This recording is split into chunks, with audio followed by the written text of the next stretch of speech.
Good morning, everyone, and welcome into the 7th edition of LFP Live. My name is Connor. I've got Brian here with me today.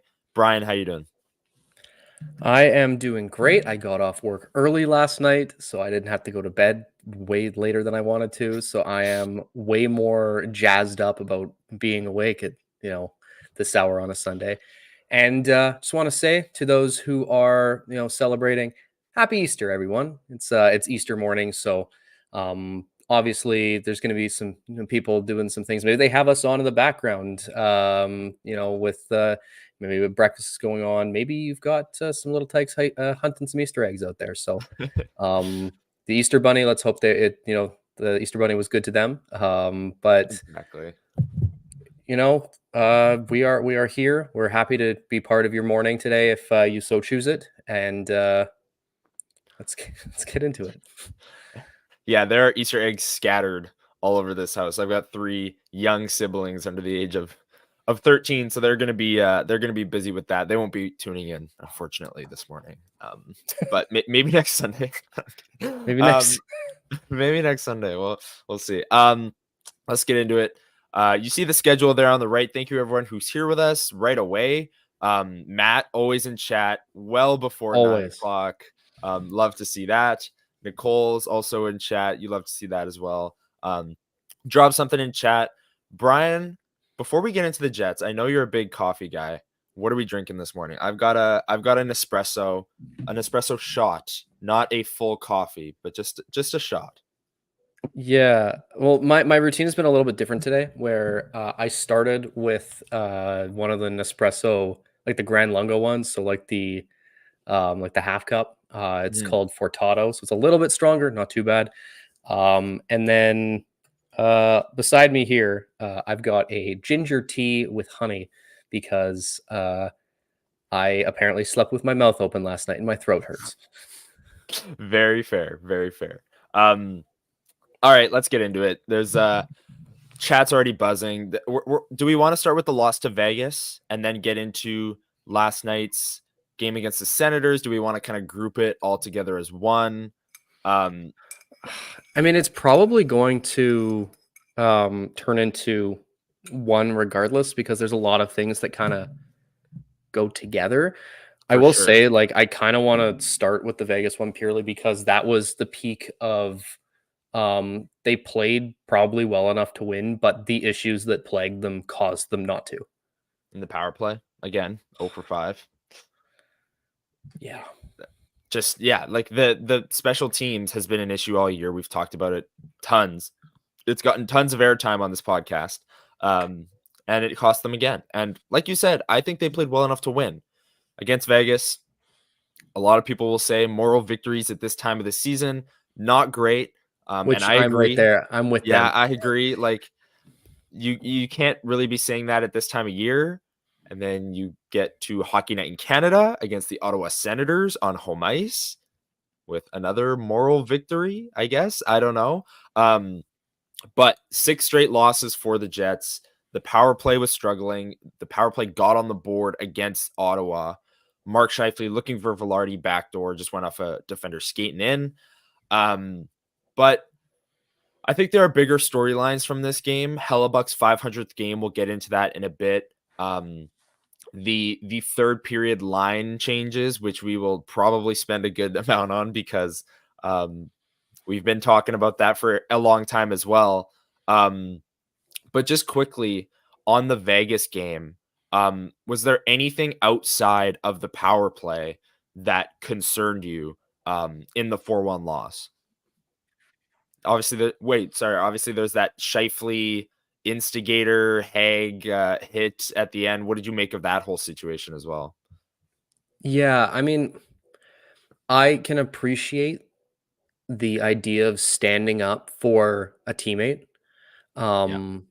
Because that's something that, it's been preached and before, maybe there's a culture issue that wasn't necessarily as prominent, but it can't be Scheifele doing that with the last, what is like 8 minutes left in the game and he's kicked out of the game. Yeah. Like, I'm sorry, it wasn't even cannot. I know it wasn't. Like, it was. They just hugged. Like, Like, It's frustrating. Like, it took him out of the game, and I want him to not be the one to do that. But, that was concerning. I feel like every game I can talk about how Neil Pionk's game was bad. mhm. Uh, the fact that the top line rolled the same thing in that game as we have seen for the last God knows how long. Yeah. So, and like I talked about it too, where it's like any combination of Shifley Connor without Ehlers on the side there is bad. Mhm. Like it's objectively bad. And we're gonna get Yeah. into it more about the Ottawa game because there was finally some adjustments made late, but I'll be honest, I'm not convinced it stays that way, but we'll see. But no, Yeah. what did you see sort of your concern level at during that Vegas game? I'm gonna bring up a comment from Matt here Oh yeah, because, man, it's getting ridiculous. Like, the Vegas game, Nikolai Ehlers has a wide open net to shoot at. He's at a worse angle than the Monahan one that we'll get into in the Ottawa game. But again, beautiful cross seam pass. Ehlers is wide open, hits the side of the net. Okay. He like beat himself up in the post game, basically saying like, yeah, if I score there, we probably win. Like, Nikolai Ehlers, he didn't say this exactly, but he basically was like, yeah, I suck. Like, I gotta score there. I'm gotta be better. Um, but the Monahan one, oh my goodness, I was actually up in the press box like this. I couldn't believe it because where I'm sitting, he is like the angle I was looking at. He's directly in line with the net. The angle I'm sitting at up there in the press box. And dude, I don't know if he whiffed on it. I haven't seen a replay. I don't want to see a I replay. haven't either. But oh my goodness, Corpusalo is like in the corner, like, and a great pass from Ehlers. Like, I think is Morrissey Just tap it that goes in. cross seam to Ehlers, who goes back to Monahan. Like, beautiful passing play, and they just missed the empty net. And you know what? In the Vegas game, they played well enough to win. In the Ottawa game, they played well enough to win. Their penalty kill wasn't great, especially the goal that gave it up at the end there. That Ottawa was just snapping it around on every power play, and then the dam finally broke in the last 2 minutes. But man, scoring on these empty net goals, like, at least you would get a point against Ottawa. You go out and lose in overtime, okay, but jeez, yeah, Ottawa's when hot. things go And wrong, a lot I don't goes wrong. understand that too, where it's like the Jets normally if you run into Ottawa, it's like, okay, this is a game that you regroup and, beat the hell out of them. They have now Yeah, won 5 straight. I don't understand it. yep, Um, I know the Ottawa fan base is not happy that they keep winning. Um, yeah, but yeah, I don't know. It's one of those I think moments in the season where their mistakes are costing them, but also nothing seems to be going right. Like yeah. even with like that situation there where normally you run into a team that has been bad in the standings all season, but you run into Mhm. them in the middle of their hot streaks, the best they've been playing all year. Yeah. And like, Vegas is a great team, and they're the type of team that has playoff experience. They won the cup last year. They're the type of team, even if you outplay them, they're going to find ways to win. Rick Bowness last night saying they're finding ways to lose right now. And you know what?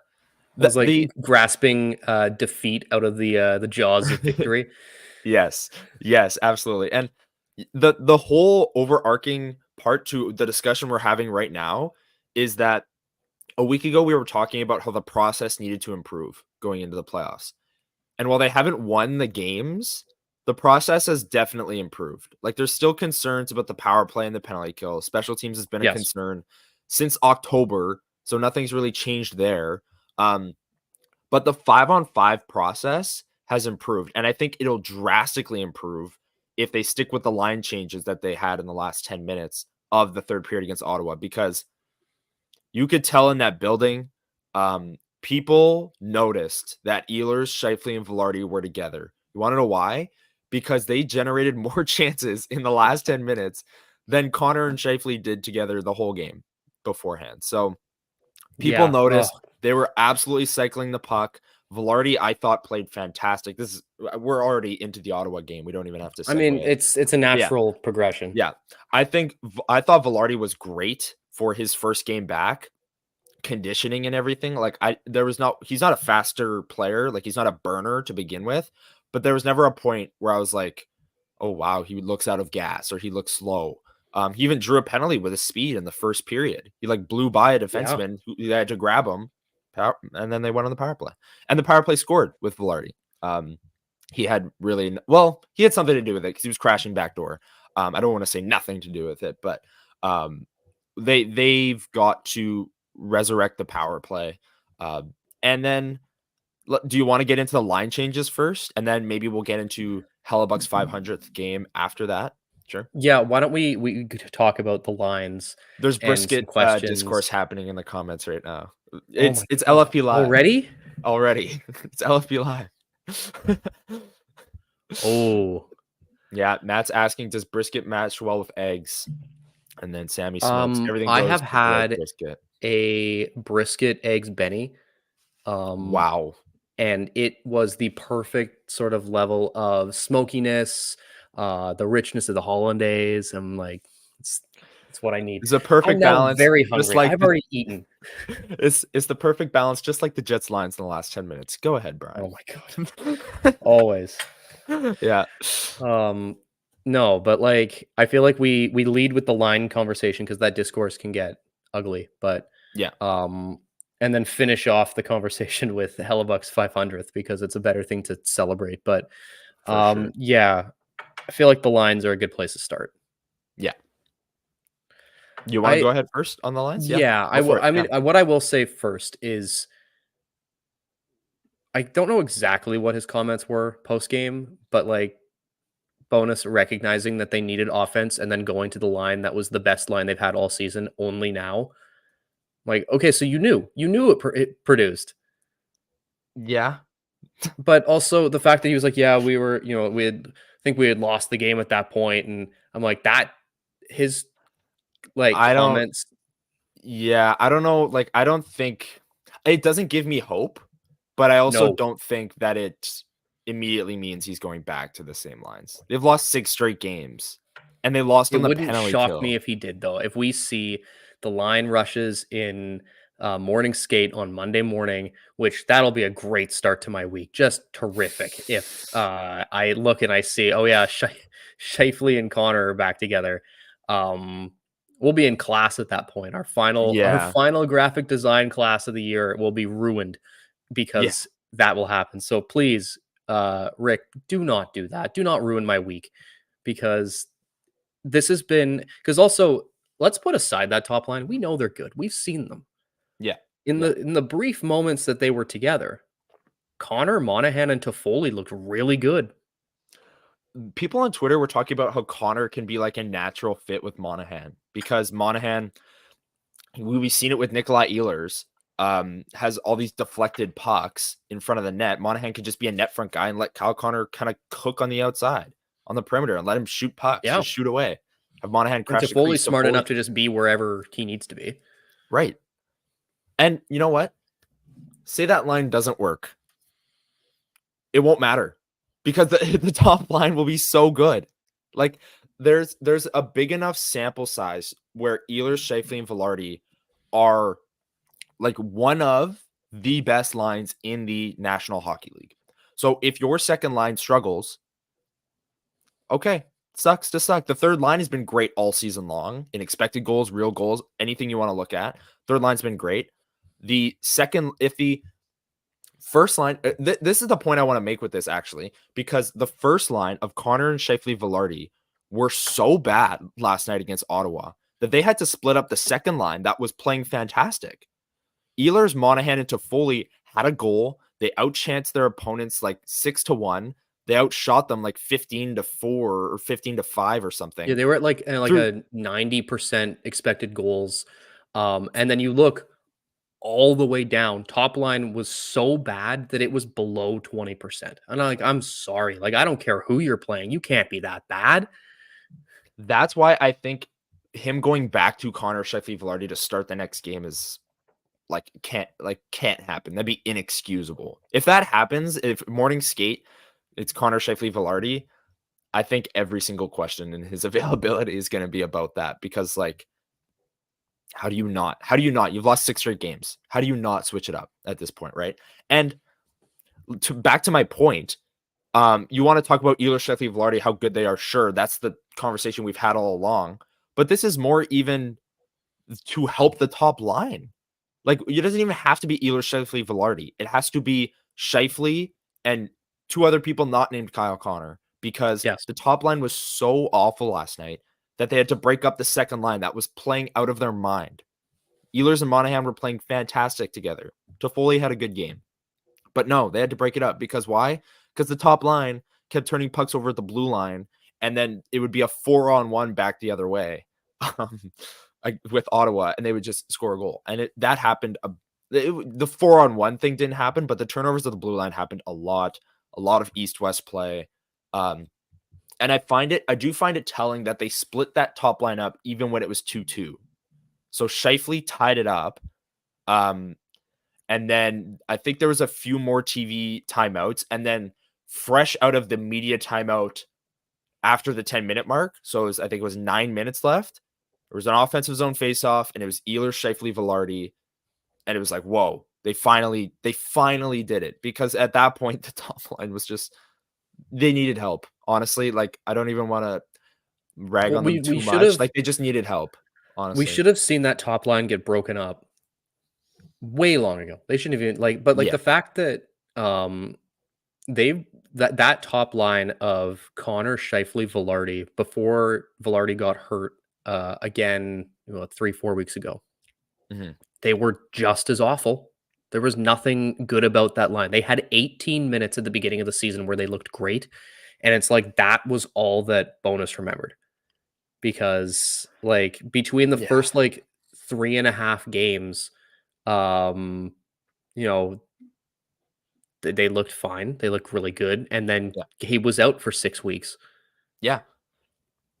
And then he came back, and then Connor got hurt. And then it was just as good, because they had that incredible line. And then the second Kyle Connor comes back, he has not seen anywhere he has not started on a line other than the first. Yeah. And it's clearly not working. It's clearly not. And Janice saying Connor's good, but no chemistry with Scheifele and Velarde. I agree. Like, he can be a good complementary scoring winger. Maybe on a second line is his ideal usage. That's the thing. That duo of Scheifele and Connor, if you look back, unless it's with Nikolai Ehlers, they don't work. No, they have never worked. No. It's they get because brutally outscored, or at the very least, they break even, which as a top line you cannot do. If you break even with your top line, you are going to lose. You have to be able to outplay other teams, and they cannot. They have done it one time all season against the Rangers of all teams. Yeah, which was wild. And look, the 4-on-1 goal, was it against Brady Tkachuk, Tim Stützle's line? No, it was against Ottawa's fourth line that they turned the puck over at the blue line and gave up a 4-on-1 and gave up Ottawa's first goal of the game. Wow. Which Nikolai Ehlers had just scored for the Jets a few minutes earlier. But like we said, the top line was so awful that they had to break it up. And look, I can see why they went into the game with these lines, because he's been molding it for weeks now. It's been Connor, Scheifele, Iafallo, Nemesnikov on the top line with those guys, whoever is just filling a role until Velarde comes back, right? Now Velarde's back, and we all got a front row seat to what that line looked like. And you can't even use the excuse that Velarde was rusty, because Velarde A looked great, and B, when it was Ehlers, Scheifele, Velarde for the last 10 minutes, that line played fantastic. Like, I don't get it. I think we will see a line change going into Monday, because if like, put yourself in Rick Bonus's shoes, you've been wanting a certain lineup to work. You have this perceived notion of what your game one lineup is, and then you put it out against the Ottawa Senators on Hockey Night in Canada, and it doesn't work. Like, I think that it's your 6th straight loss. Like, I think that's kind of a something that'll kind of show them that, hey, maybe I should go back to that line. Funny enough, last night, Maybe. actually, I went back, just searched up like Winnipeg Jets schedule and went back to mid-December. And I rewatched highlights of like the 6-2 win over the Avalanche, the 5-1 win over the Bruins, the 5-2 win over the Red Wings. And like those highlights are just full of Ehlers, Scheifele, and Velarde just doing absolutely crazy things. And look, they can totally go back to that line and find lightning in a bottle here for these last 9 games. And if you have a dominant top line combined with elite goaltending, the best goaltender in the world, you can do things in the playoffs. You can absolutely do things in the playoffs. And we'll see, because they've got 9 games. They're basically locked into the 3 seed, and they'll play. Well, they're not locked in. If things keep going the way they are, Nashville could pass them, but Nashville's lost 2 straight now. But yeah, there's a lot. Do you want to quickly touch? Matt's asking about the defense pairings and Dylan Sandberg. I mean, man, this is another thing. But go ahead. I'll let you take this one first. This makes no sense whatsoever. And then I had someone on Twitter say that it was stupid of people to not assume that he's injured. I'm sorry. I can make the full-on assumption that he is at the very least healthy enough to play, because you don't take a guy who's banged up this close to the playoffs and then randomly throw him into a game against Vegas on just a Thursday in March, on his offside of all places, Yeah. just to see if he can go. If you're putting in a guy who has been in and out, but you're trying to make sure that he's healthy, what you have to do is you put him on his comfortable side just to see how he plays in his spot. Yeah. You don't put him on his offside, especially when you have two right handers who can swap in if need be. If he's hurt, you're not going to see him, because you'll either see Schmidt, which you have, or you're going to see Colin Miller, who God knows where he is anymore. We saw him for 3 games and then we've never seen him again. Yeah. But I'm sorry, I have no idea. Nothing in this world makes sense about Dylan Sandberg becoming the rotate in and out guy. And No. I've seen it already a lot today. Neil Pionk cannot go. He needs a reset. He has to sit. He has been awful, like truly terrible for the bulk of the last 3-4 months. Yeah, that pairing has been dicey for sure. And it's been shown too that most guys that Brendan Dillon plays with outside of Pionk, that pairing's fine. Literally anyone I've seen, you put Sandberg up there. They've moved guys around. A pairing that actually looked really good in the preseason was Dylan Heinola, and I was hoping maybe it could get bad enough that maybe Billy, you're looking good down at the Moose. Maybe late in the season we'll give you a shot here. No, but Pionk needs to be press boxed for at least a game, at the very least to send a message, because you have 2 other right-handed defenders who are just sitting and waiting. Because right, like it's not like you have to do like these cap gymnastics to get someone into the lineup and call up Ville Heinola. Like you can just put in Colin Miller. Yeah, I agree. The Dylan Sandberg part of this is really interesting to me. He's an elite penalty killer. Penalty kill last night, gives up the goal with 2 minutes left. Arguably been the Jets' 3rd best defender all season. Yeah.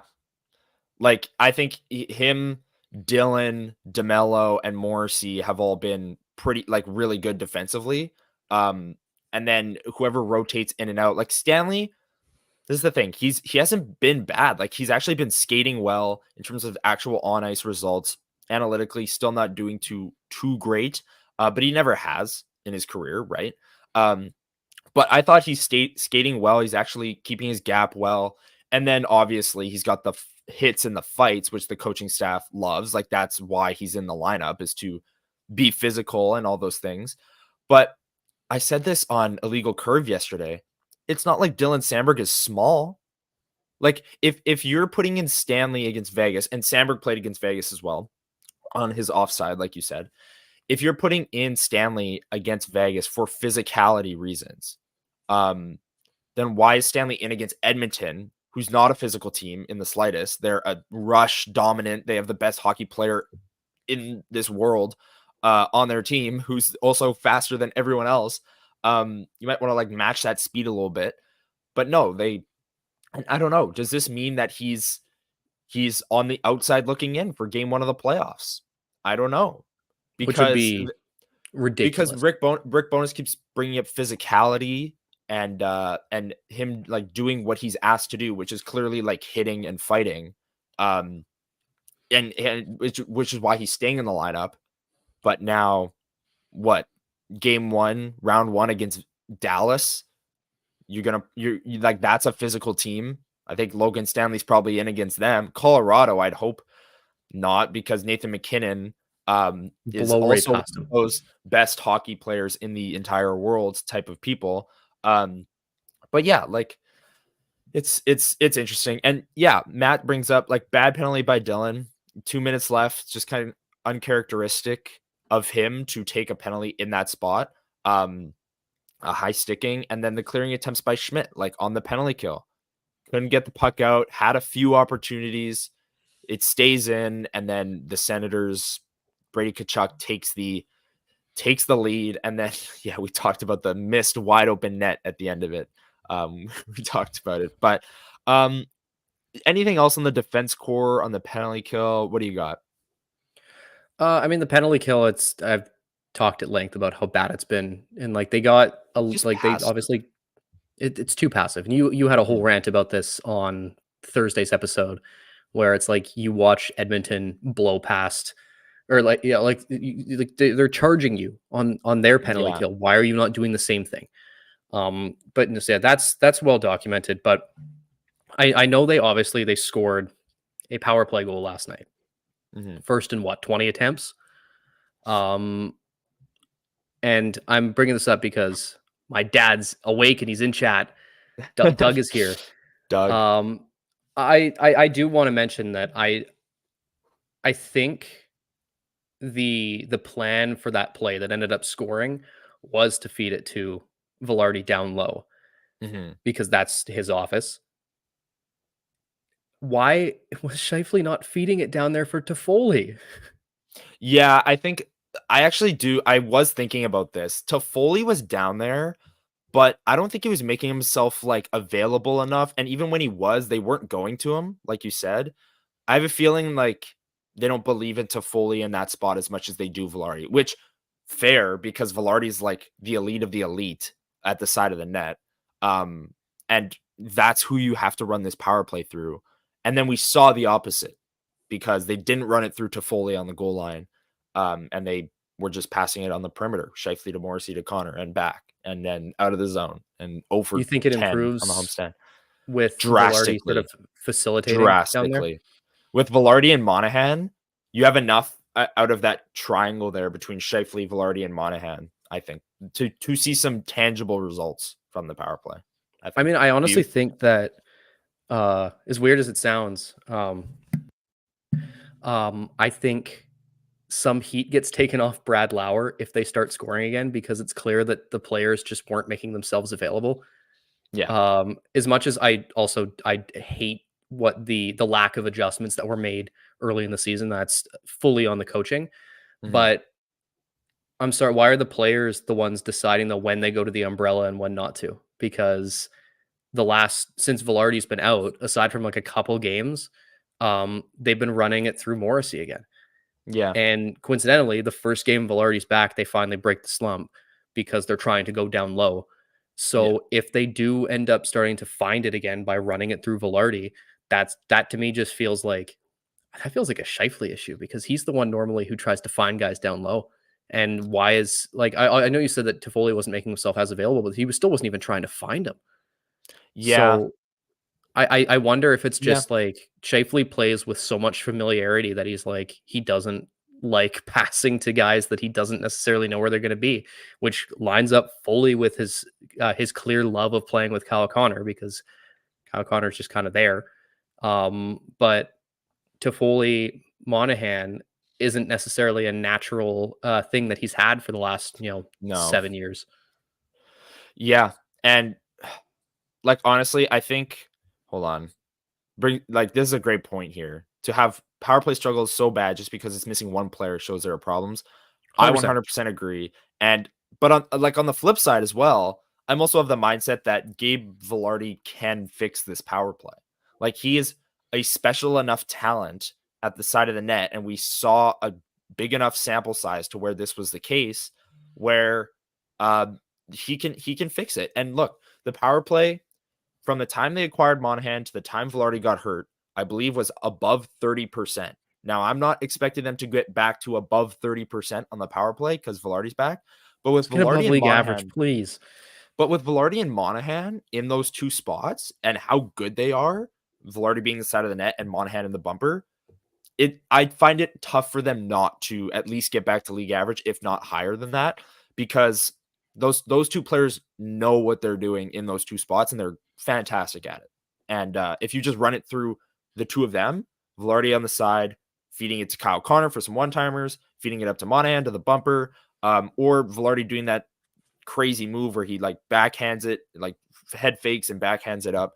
Like the things are going to happen on the power play. And I actually do. It's maybe a hot take, but I think the power play actually turns it around now with Gabe Vilardi back. But yeah, like, this is a great point. Like, you can't, if Vilardi's out, you can't just have the entire power play fall apart. You got to have a plan B, right? Let's just get to a few quick comments here, and then we will head to break. Because I'm a bit behind in the chat, and I feel like I'm not. There's getting been a to enough, lot but of. the chat's buzzing. I love it. It's terrific. Yeah. C-Mac brings up a great point here. Last night, I thought there was a few times where both Scheifele and Connor had a chance to like shoot, especially on the power play. I'm doing that a lot.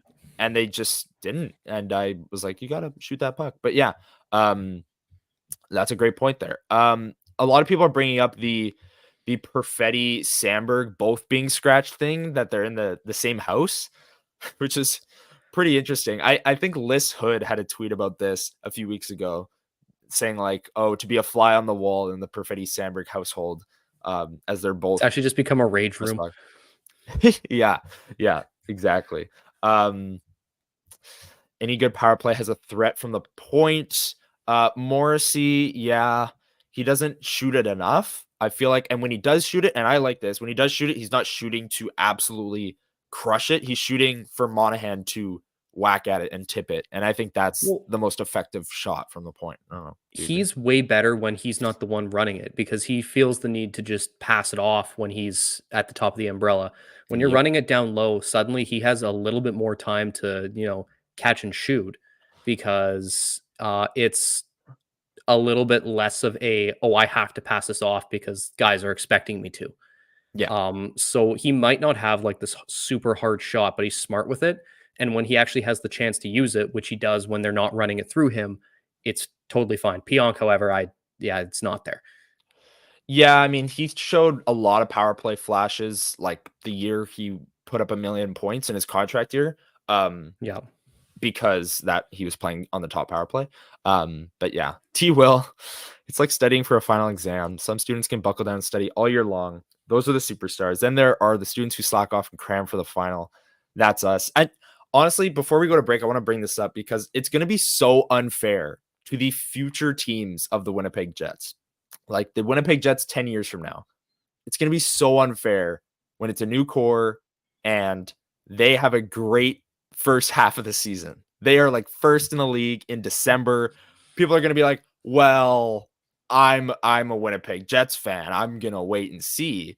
Even though like it's new players, new core, like we're just this core is setting the precedent for decades to come, because no matter how good the Jets are in the first half of the year for the next 15 years, people are always going to wait to see the last 10 games of the year. Always. And like they should at this point. Like this core has done it like years in a row now. And I think on the Kenny and Rennie post-game show last night, Sean Reynolds brought up the point that the last time the Jets lost, like at a huge losing streak, basically going into the playoffs, was the North Division year. They lost 7 straight. and then swept the Oilers in the first round. So if you want some hope, like there it They're is. gonna lose out and then win the cup. Yeah, yeah, exactly. They better keep 27, 55, 13 together. I agree. We'll see what happens with the line rushes on Monday morning. A lot of people saying like, yeah, I'm so done with this team. If they don't keep that line together, I have no hopes. Like, I think it's inexcusable at this point. We talked a lot That's the thing. about I that, so can't we don't even have to. blame people for just being like done if you see the coaching staff not learn from anything, because like Yeah, that's the type of behavior that has you losing in 5 in the first round and only lucking out in 1 win because Hellebuyck stands on his head. Like you absolutely. have to be able to be somewhat malleable, because if you're not, if you're just rigid in your thinking, you're going to lose. That's just how that works. The best coaches are adaptable to the things that are changing around them. And we have seen it all season that the coaching staff here is the most rigid thing. And it has been since the start of the Maurice era. Mm, It's they have a mold for a coach, and it's guys that, are kind of set in their ways, and it works for some guys. That's the thing. It's working in Florida right now. Like yeah. there's a certain level of there has to be a fit. It worked for the Jets for the first little while with Maurice. There were still questions, but then near his end here, like it was just he stuck to the exact same thing that worked for him in like 2016, 17, even like the Mm, 2015 year against the Ducks, where they got swept. Um, it was the same thing. All coaches have a level of an expiry date with their specific team and their specific strategies. I'll be honest, I don't know if Rick Bonus's strategies, as we saw on his way out in Dallas, where Dallas fans have such a level of just distinct anger for how things ended with him because of yeah. how his deployment was. It's all about deployment. And he stuck with the same lines that really weren't working for him because he had a mold of what he wanted it to be. Yeah, but I'll honestly give him credit if within 2 periods he went away from it. Like, he had this mold and, like, yes, he stuck to that way too long of thinking Connor Sheffield-Velarde would work, but if he, within 40 minutes, was like, "Alright, screw it, I'm done," then, like, I'm not saying, you can't criticize him for that. I agree with your point, but if Monday's gonna be telling.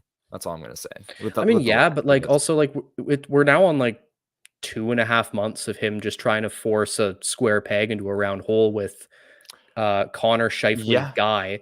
He went to yeah, Ehlers a little bit, and then he would yeah. randomly, for no reason whatsoever, move him off the top line. So that's why I truly think that if it's not exactly what he wants, which he doesn't like what Ehlers does necessarily because it's a bit volatile, it creates offense, but he might turn the puck over a couple times a game, and that that Bonus hates that. So Well, I think that was also the biggest reason why the top line was broken up. They were turning the puck over a ton in that Ottawa yeah, game. as you Yeah. said, Monday so telling because that will Yeah. whatever happens on Monday morning. So we're probably gonna are we gonna I think we might record after that game against LA on Monday. Yeah. Um, depending on what happens in that game, oh boy, that might be an absolute banger of an episode. And like just imagine. I want to give some hope to Jets fans here. Ehlers, Scheifele, and Velarde are together in morning skate. They play the whole game together. Jets win 5-2. Calling it right now. If they play together, Jets win by 2 or more. Oh, They break the streak and they do it. The way the Jets are currently playing, 10 years from now, they'll be the Quebec Nordiques. The chat's full of them today. This team is adaptable as a train on tracks. Um, the chat is full of them. Chat is buzzing because Jets lost 6 straight losses. I honestly It's find that a the games where either they have a massive win against like a great team or when they lose a few in a row, yeah. that's the point where we have the most active chat. I do think when there's a loss, that's when everyone's into it. Yeah, absolutely. All right. I'm pretty behind on the chat. Sorry everyone who's in chat, but we're gonna take our quick ad break here. When we come back, we're gonna talk about Connor Hellebuyck. He hit his 500th game in the loss to Ottawa. Pretty nice moment in the building honoring him. He wore the 500 jersey for warm up, so we'll get into that, his career, and maybe his importance down the stretch here after we hear a word from DraftKings. We know hockey games move fast, but with DraftKings Sportsbook, an official sports betting partner of the NHL, you can score faster than anything happening on the ice. This week, new customers can bet $5 and get $200 instantly in bonus bets. Download the DraftKings Sportsbook app with code THPN. New customers bet $5 on the NHL and get $200 instantly in bonus bets. Only on DraftKings Sportsbook with code THPN. The crown is yours. Gambling problem? Call 1-800-GAMBLER or visit www.1800gambler.net. In New York, call 877-8-HOPE-NY or text HOPE-NY. In Connecticut, help is available for problem gambling. Call 888-789-777 or visit ccpg.org. Please play responsibly. On behalf of Boot Hill Casino and Resort in Kansas, licensee partner Golden Nugget Lake Charles. 21 plus, age varies by jurisdiction, void in Ontario. Bonus bets expire 168 hours after issuance. See dkng.com/hockey for eligibility and deposit restrictions, terms, and responsible gaming resources. NHL and the NHL Shield are registered trademarks of the National Hockey League. Copyright NHL 2024, all rights reserved. And welcome back into the 7th edition of LFP Live. My name is Connor. Got Brian here with me. We said it off the top, but there are a lot more people here with us now. If you're celebrating today, happy Easter. Thank you for joining us, making us a part of your Sunday morning routine. As you know, or maybe don't know, we're here every Sunday morning at 9 a.m. talking about the Winnipeg Jets. We'll be back next Sunday morning. The Jets play Saturday afternoon against the Wild, and then we'll be back Sunday morning. So that'll be a big game. They kick off their 4-game road trip, big 4-game road trip. Let's get into Connor Hellebuyck. 500 games played, undoubtedly franchise goaltender. Adam Lowry actually last night in the scrum. Major respect to him because 6 straight loss. You're the captain. You definitely don't want to be there. But he was asked about Connor Hellebuyck, and he went on for about a minute about how much Connor Hellebuyck means to not only this team but the community, the way he's embraced Winnipeg and his hobbies, his ice fishing hobby that he's really fully fledged out here in Winnipeg. And yeah, I couldn't agree more with Adam Lowry. And then he also complimented my shoe game as he left the scrum. So major respect to Adam Lowry because he's now on my good list. If he wasn't already, he's been an absolute monster this season. But yes, Connor Hellebuyck, 500th game. Maybe if you're in chat and something comes to mind, your favorite Connor Hellebuyck moment, drop it in the chat. But Brian, I'll throw it to you. Like, what do you think of when you hear Connor Hellebuyck's played 500 games and is closing in on his second Vezina trophy at 30 years old? To me, he's bringing himself into the conversation of a quote unquote best of an era where it sucks because you see some of these guys too who were the best of their era and then never won a cup, like guys like Carey Price, Henrik Lundqvist. I would love for that to change, and I would love for Hellebuyck to be the best of an era and have that cup. Yeah, because what he's doing this season, even with his last little stretch here, which has not been clean by any means, and he would be the first to tell you that. Yeah. I think that he's still up there in terms of he might be having one of the best of the tracked seasons, one of the best seasons that you've seen from a goalie since that Price 14-15 Hart Trophy season. Yeah. And there's actually I think there's numbers to support that. I don't know exactly where. He had a shot going into this last little stretch here to have the highest value from a goalie in a single season and pass Price. But unfortunately, that is not going to happen anymore. But he's still locked into the top 5 all-time tracked in terms of most valuable seasons from a goaltender. And it is a situation where I know people get angry with goaltending. People get very angry with goaltending. It's one of those positions that everyone points to. And somehow, despite him being essentially a top 5 goalie in the league for the better part of the last, 6-7 years, even longer. Yeah. There's still people who just come for him for absolutely no particular reason. Yeah. People need to understand that having a goalie that has been this good for this long is such a rarity in the NHL. Like Such a rarity. You look you around don't at all the see it teams, anymore. like, yeah, That's the thing, like, but you've actually seen it a few times for a few different teams now, like, guys like, Vasilevsky in Tampa. He's started to kinda look a little bit, shaky, um, yeah. He's coming off of but hip surgery this year, so exactly. understandable. But Yeah, how rare it is, though, for guys to be at the top of their game for this long and then follow up an already good season with a better season. Like, do you know how difficult it is for a goalie to be this consistently good? Like, you don't see it as it's often. unreal. It's really And unreal. yeah, I want to bring this up too because Mhm. listen, I love me some Henrik Lundqvist. He's one of my Oh favorite yeah, players gotta of all talk about time. this. I don't understand like the Brodeur one. I understand because like Brodeur was just like chaos, like not to the level of Dom Hasek, but like Sure, he was. But I don't understand Hank in terms of that because Hank was the CEO of playing really conservatively in your net so you don't have to move too much. That is exactly what Hellebuyck does. Like Hellebuyck does not come flying out like guys. He is yeah, very deep in his crease, but he does so he's conserving his energy to move around. Hank coined that. That was his thing. Like I thought that stylistically that would be the perfect sort of like comp for him. That being said, he did kind of satisfy the requirement of adding some Swedish guys in there, some of his fellow countrymen, Jacob Markstrom, Linus no, like, Ullmark. I don't no, put much like, stock into it, but like I thought yeah, that his style would have been enough. But I think it's a level of guys who played the game view it differently than the ones who watch it. And everyone who watches the game can see that Connor Hellebuck is a dominant force in the net, but he's not flashy.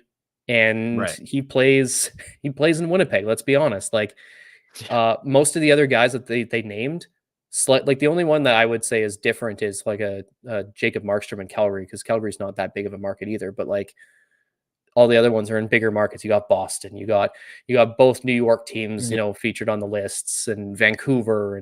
But it frustrates me because I would love to just have him have his, get his flowers just from everyone at yeah, one point because he deserves it.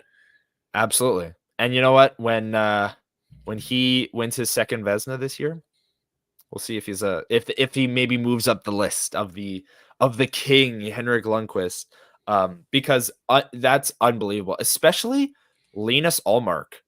Like, He's not it's even Boston's best goalie. that's what I was gonna say. Jeremy Swayman is the better He's goalie for better. Boston. So I don't even know. Like, Boston tried to trade Allmark at the yeah, deadline. for Pierre-Luc Dubois, nonetheless. But anyways, I can't believe that you've got a guy who, like you said, has been consistently dominant for 7 seasons. He won a Vezina one of those times, basically dragging that Jets team to the playoffs. That was their first year after they lost most of their core from the 17-18 year. It was Yeah, 2019, 2020, and that defense core, I'm pretty sure, was like Josh Morrissey, Tucker Pullman was the top pair. Like, it was not good. Um, I and didn't that need to team hear made the that name again. playoffs. That team made the playoffs. Like, um, he's we here in Winnipeg know how great Connor Hellebuyck is. He'll have a bad game, and then people will go nuts and say Hellebuyck is, Why aren't we not starting good. Bressois? Yeah, whatever. Which, that's actually right now, I think that has some merit because Hellebuyck's played 5 games in the last 8 days and they haven't won a single one of them, Yeah, which at this point in the year is not really acceptable. But to answer this, yes, Lauren Brossoit is getting the start on Monday. Rick Bowness said as much in the post game.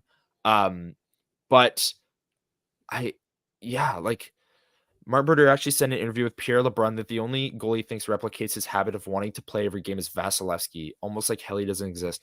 Yeah, that's such a weird argument because Hellebuyck wasn't there like a plays whole thing where him and the Maurice would most. constantly like butt heads because Helly's like, I'm playing today, Yeah. like he didn't give him a choice. Like Yeah. I don't understand, but um, Yours yeah, truly. Hellebuyck is this generation's greatest goaltender. He should be the first Jet to get his jersey retired. I agree. And actually, last night I was talking at the end of the first intermission to my dad and my little brother. If the Jets win a cup, with Hellebuyck as the starting goaltender, does he get a statue as well? He might. I'd hope he Like, would. He it's like yours close. truly said, he's this generation's best goalie. Him or Vasilevsky, and Vasilevsky is like a legend in Tampa. If he committed to Winnipeg long term, like if he plays 14, 15 seasons as a Winnipeg Jet, finishes with multiple Vezinas and a cup, should get a statue right next to It's Dale so Howard. rare to see a guy drafted for and then the entirety of his career stay with a team. And Like be really this the dominant. only Like it's and it's only the situation where you see it, guys like, I mean, we're bringing him up again, Lundqvist, yeah, Carey Price. Those yeah, guys played their entire dominant career on one team, and it meant so much to them to do that. You know how many times, like during that little, they sent a letter to their fans, the Rangers, with their whole retool rebuild thing. yeah, How many times the whole thing was, oh, we should see if Hank wants out. See if Hank wants out. He wanted to stay regardless, yeah. and I think, I mean, he's been locked down for the next 7 8 years. So years. It doesn't kick I in until guess, yeah, next this year. year, yeah. So it is. It has the makings of one of those stories where he could play his whole career here and share the success of his incredible play with the fan base. But and I think it's correct in saying that, especially with his statistics now, as Choice STK said, Mm-hmm. I think he is a Hall of Fame goalie with his accomplishments and stats alone that Wins doesn't his need second the Vezina cup to this push him year. in. Yeah, I agree. And Which look, I I think want to make yeah. sure that people know this, because I've seen it a few times. This slide does nothing to affect his. Well, yeah. Like He he was might so win by far less. ahead. He Like, might that's the win thing. He by was less, so but far ahead of everyone for most of the season that he's just, his regressing a little bit makes it a little bit more interesting. He's still winning it. Like, there's no way he he's isn't. still way ahead in goals saved above expected and things like that. So yeah, He's still he'll top still win it. 3 in every other known goalie stat Yes, that's out there. yes. So And I do want to bring up the longevity aspect to this because, like Henrik Lundqvist, I feel like Hellebuyck is the type of goalie, doesn't move much, not very loud in the net, very quiet, very calm, positionally sound. it's not That's at the risk of type of ripping his stuff. groin. That's the type of stuff that is like will work for the next 5 years.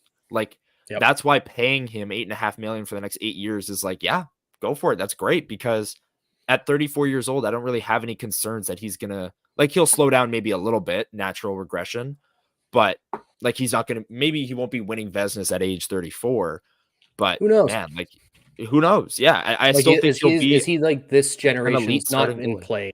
Is he like this generation's like Flurry, where he just like kind of resurges every once in a while once he gets older? But Yeah, maybe. Fleury because was still like, great till he was like what is he now? Like 40, 41, 30, like he was good until he 39? was like 38. Like, Yep. I feel like there's a combo between Hank and Flurry, between longevity and impact. Yeah. And I mean, those are two guys that are kind of the pinnacle of, because Fleury was drafted in what, 2003? Yeah, I think so. He's still playing. Yeah. It's nuts. He's got 1,000 games. Like it's crazy. Does Wheeler or Bufflin get their jerseys retired here? Wheeler, I think yes. Bufflin, I'd say no. I Just think based Buff off gets one of those like Ring of Honor type of situations where they have guys that yeah, aren't retired numbers, but they get their numbers put up being like, hey, listen, you did a lot you for did this great franchise. things. Absolutely. I think he should get that for sure. 37's numbers in this era are crazy. I agree. Like we're in an era, if you want to call it the McDavid era of scoring, like scoring's up every year. And Hellebuyck still numbers are getting better. Like it's kind of crazy. Yeah, T will bring up a great point. That style of goalie usually has pretty long legs. The Brodeur style athletic goalie regress much faster. That's what makes Fleury such an anomaly. That he's like this crazy wild. jumping around goalie. Same with Jonathan Quick, who's having a good year with the Rangers as well. Quick to me is the one that shocks me the most. Is like those two are the pinnacle of I overcommitted one way. I need to get back, and that's why they make these incredible diving glove stick highlight saves. reel. Yeah, for sure. And normally that doesn't work for guys long term, but I mean, Jonathan Quick is having a great year in New York. Fleury is looking back like Fleury again. So Yeah. Oh yeah. And they're Quick just weird. became the winningest US goaltender in NHL history For last night, now. I believe. For now. Connor Hellebuyck is coming. Connor Hellebuyck's Yeah. coming for your record, buddy. Yeah, I don't know. Quick was on some pretty good LA teams, so it might yeah, great point here. Great point. Quick just broke the record. Someone will have to do the math on what Hellebuyck needs over these final 8 seasons to get it done. Let's get to the questions part. We're nearing an hour. Thank you once again to everyone who's here with us live on YouTube or on Facebook. I've seen some people on Twitter as well. However you're joining us, thank you very much. If you're here on YouTube, like the video, hit the subscribe button. Drop your questions below. We always end the Sunday lives with this. We do a mailbag. Ask about literally anything. It can be about the line combinations. It can be about Connor Hellebuyck.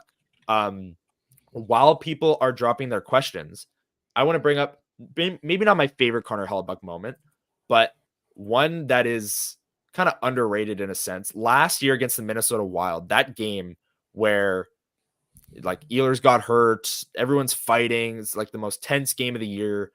Hellebuyck made this like diving stick save. I believe it was off of Zuccarello. Just like the net was wide open. I believe the net was empty for Minnesota. Like that would have tied it, or that would have given them the lead. I know it was late in the third. I'm not 100% sure, but I just remember that being like such a tense game. You're so focused on the players in the game. Like Lowry's fighting, Ehlers is hurt. All these things are happening. And then Connor Hellebuyck just has to remind everyone that he's in the net and he's the most important player on this team by a mile. And he did it in a big game. It was a playoff style game. And then they went on to the playoffs and didn't do much against the Vegas Golden Knights, who eventually won the Stanley Cup. But that's a moment for me that I'll always look back on and be like, that was awesome, because just the context around that save was amazing. Is there any Hellebuyck moment that stands out to you specifically? I know I'm putting you on the spot here, but I mean, I feel like for me, the moment that stands out kind of the most is, I mean, it's a series of moments that led to him starting to show off his level of confidence. yeah, Like, I remember too, like whenever he would his celebrations after a shootout win. Like I hate the shootout, but his celebration of him charging towards the bench and doing the classic drop the leg, the knee down to the ice, pumping the fists. He found his swagger here, and I know that word's used a lot. And there was that that piece on him fairly recently where it showed his journey from the Odessa Jackalopes and the fact that he wasn't scouted anywhere, and he went and played in the heart of Texas, and was just outstanding and got a full ride scholarship. He has constantly kind of defied the odds to get where he is. Now he is the odds. Like he is the goalie that everyone stacks up to. And I think that in itself, it's not a full moment. It's a level of legacy, I think, is the best way to put it. Yes, 100%. And yeah, when he's the first star of the game and he comes out, gets down on one knee, waving the stick, like it's in-house last night. It was actually pretty funny to like, it was fan appreciation night. So they were giving away literally everything, bobbleheads, shirts, whatever, everything. And one of the things they gave away was like an ice fishing pack. And they were like, to celebrate Hellebuyck's 500th game, we're giving away an ice fishing pack. Yeah. And like they were in the stands with like the rod and they were going like this. It's hilarious. But yeah, we're so lucky to have him in this market, and people don't really realize it.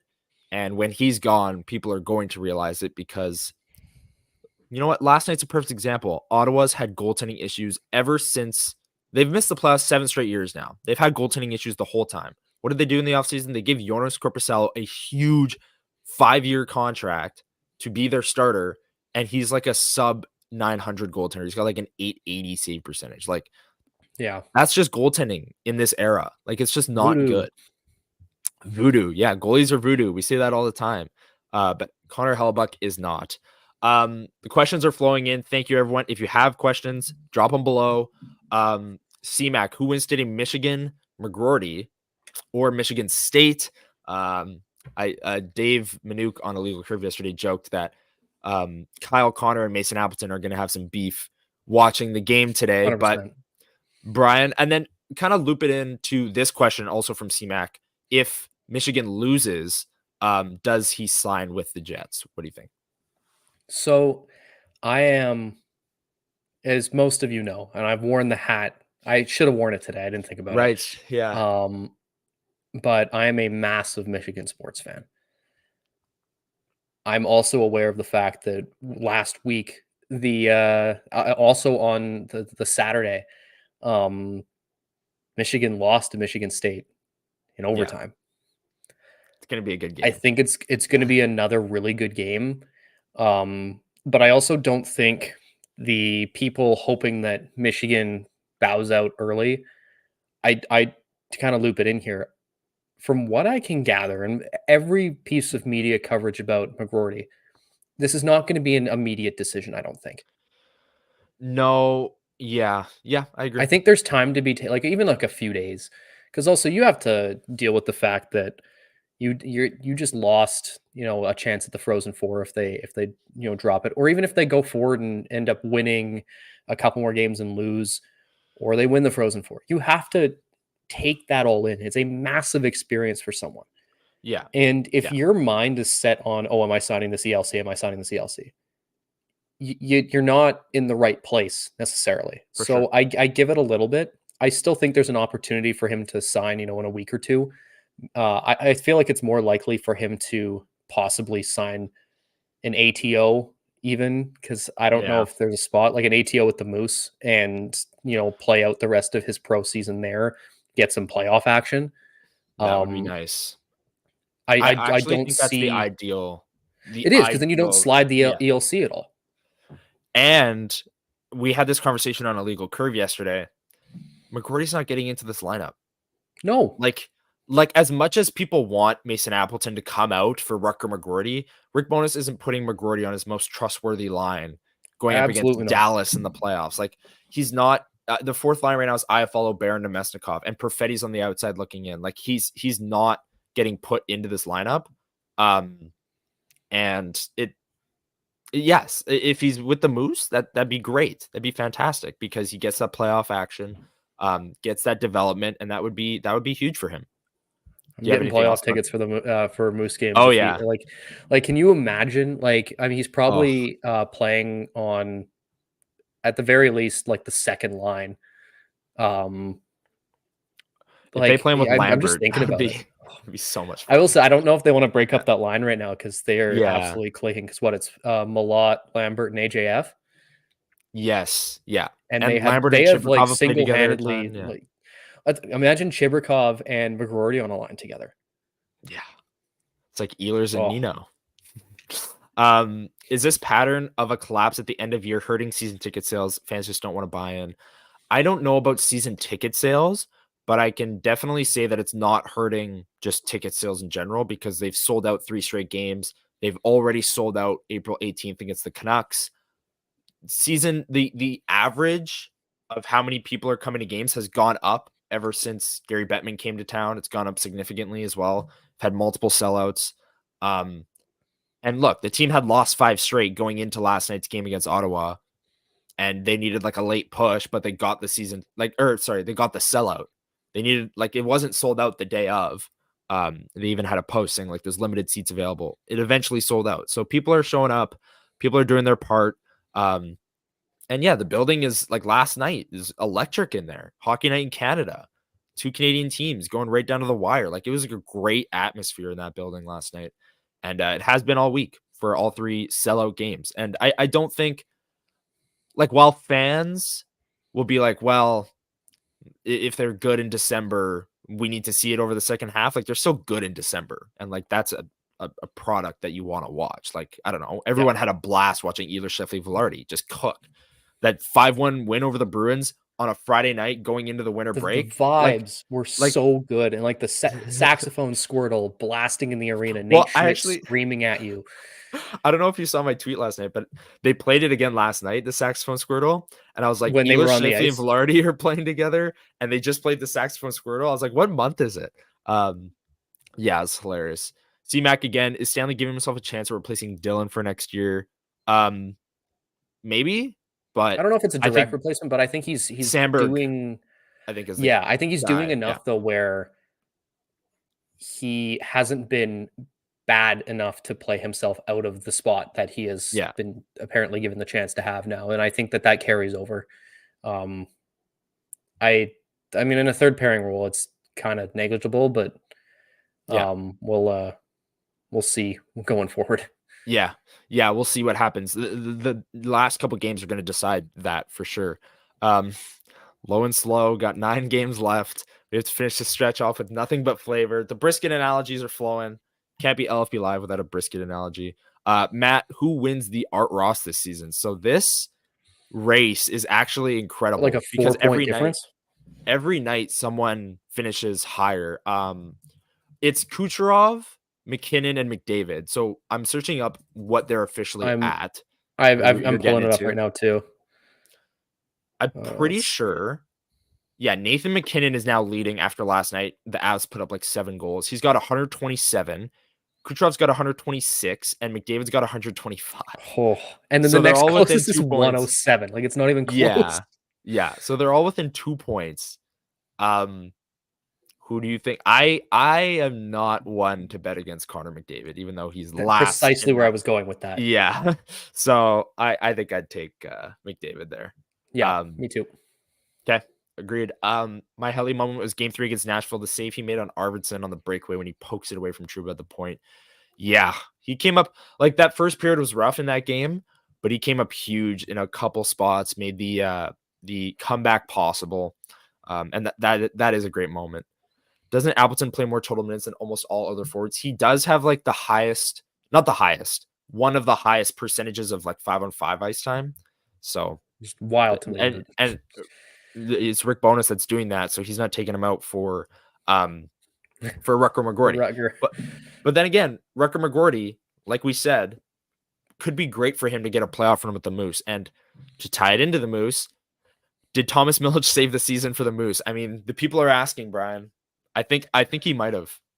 I mean, the thing with the Moose goaltending is like all they have to have is just a guy who's like okay. Like the last like 2 seasons, it's just been a bunch of guys that aren't very good.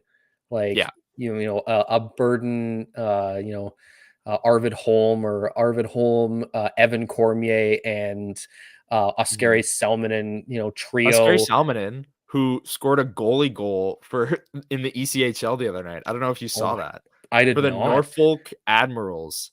He absolutely sniped a goalie goal. Got dumped in on him, so he like caught it, threw it down, and just shot it. Yeah, but yeah, Matt.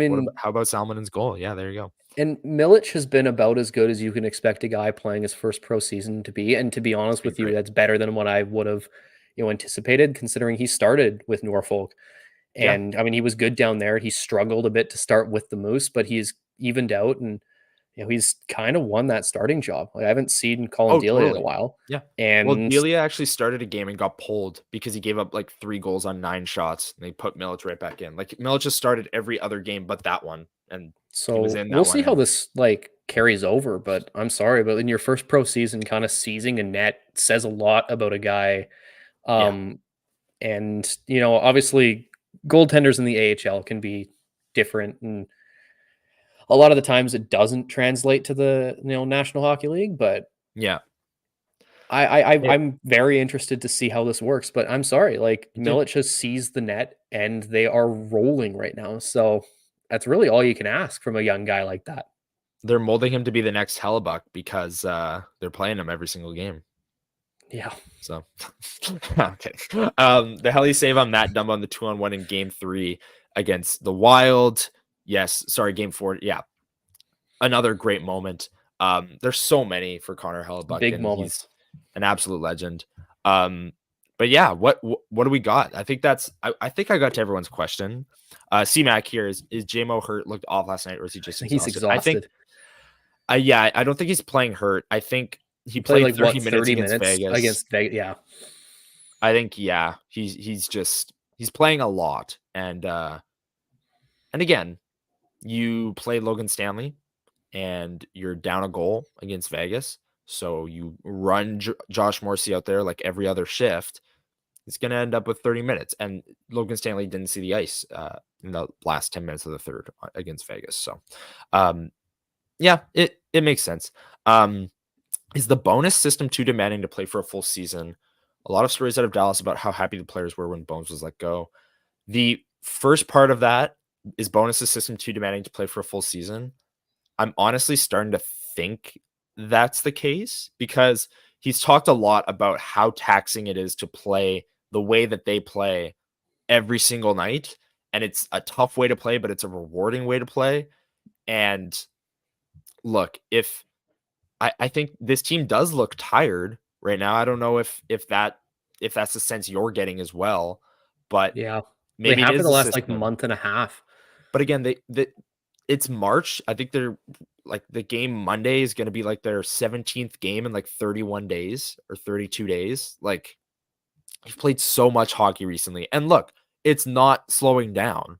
Like, they have a 2-day break actually for the first time in a month after the game Monday, because they have Tuesday and Wednesday off, and then they play Thursday. Having an extra day off. Concerts next week. Yes, lots of concerts, string of concerts, inside Canada Life Center, which is going to be fun. Yeah, Tuesday and Wednesday. So Noah Khan on the Tuesday. I know you're going to that. I'm going to that. I am. And then Wednesday is Chris Stapleton. Yes, which, it is. I would love to go, but take one look at Ticketmaster and shake your head, because Yeah, it's I'm just pretty hoping pricey. that maybe just maybe this is wishful thinking. Noah Khan has made a thing about bringing people on stage at his Oh boy. concerts, and they kind of vibe stylistically. So I'm like, maybe, who knows? He might be in Oh town. yeah. Yeah. And then that'll lead to one of his weird, Infinity Stone collabs where he just tries to bring everyone in the, country folk era. So it's like, Sammy Smokes will be at Chris Stapleton. There you love go. it. Yeah. So no, I mean, that'll be hey, a fun week. it really will. And Chris Stapleton then goes to Grand Forks the next night, like Thursday night. And if there wasn't the Jets game that night, I totally would make the 2-hour drive down to Grand Forks to see the concert. Because again, the tickets are way cheaper. It's like 2 hours, but even in USD with the conversion, it's way cheaper. But VIP seats, Sammy Smokes. Oh, Whoa, we got a high roller in chat. Okay. There we go. He's gonna have to make a special brisket for the day of the concert. Yeah. All right. Let's get out of here. The 7th edition of LP Live. This was an absolute blast. Thank you to everyone who joined us. Oh, you got something else? Yeah. So today marks the end of the first quarter of Oh yeah. Good point. Of 2024. When that's sort of like where we sort of do our numbers in terms of our work with the Hockey Podcast Network and sort of report back. I came to the realization, because I've started compiling some things. Quarter 1 of 2024 was bigger in terms of our total views than any other, point in our existence. We have, in the first, once again, March, biggest month we've ever had. So that's now 2 months in a row that we've broken the record.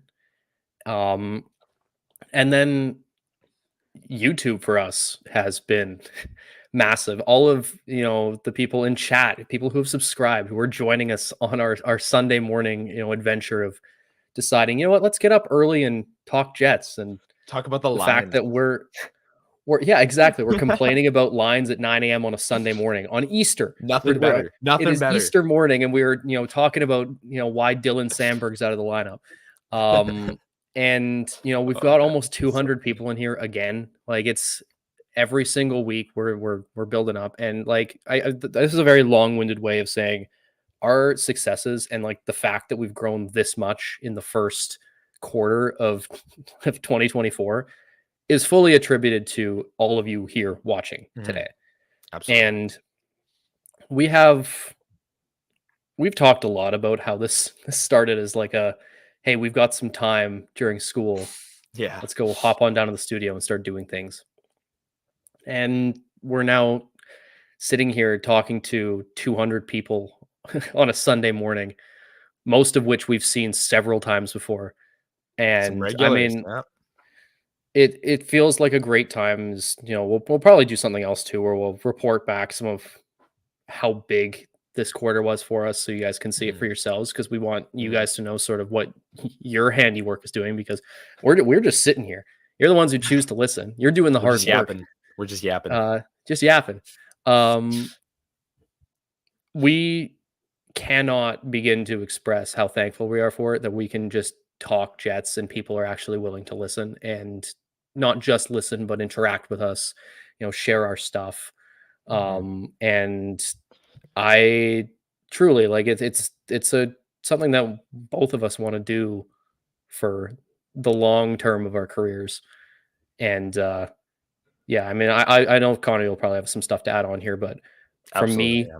thank you so much. Like, I sort of, it's kind of surreal still. Like, Mhm. when I've been, looking at numbers and everything, like I have to keep checking because I feel like something's a little bit off, because it just keeps rising, and I'm like, no, nothing's off. It's just people actually, you know, supporting us, and that's all you guys. So thank you.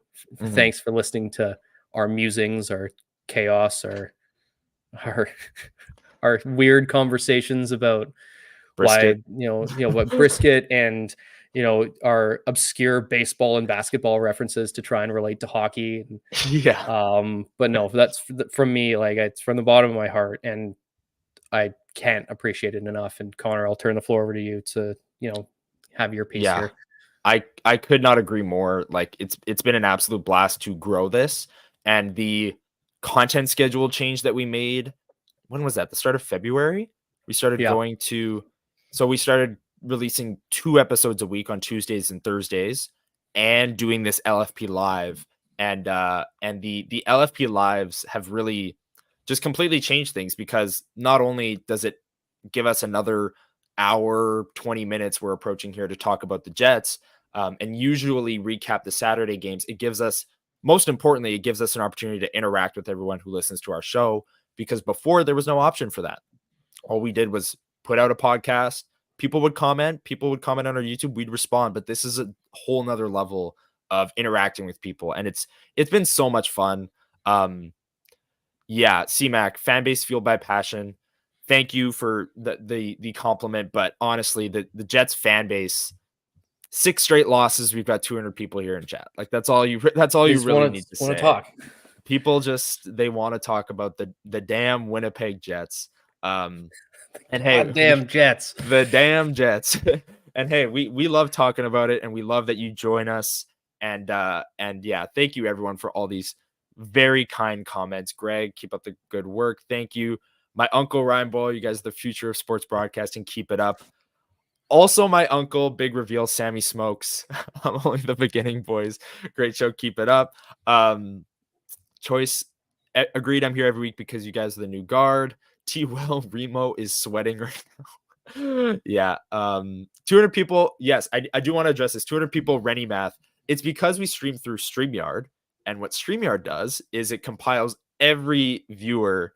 So on YouTube, I don't know what the live number is right now on We're YouTube, at 26 but on YouTube, a couple on Facebook. Twitter. Twitter, we stream through our LFP account, but also on our personal accounts. Yes. So it's full, it spans.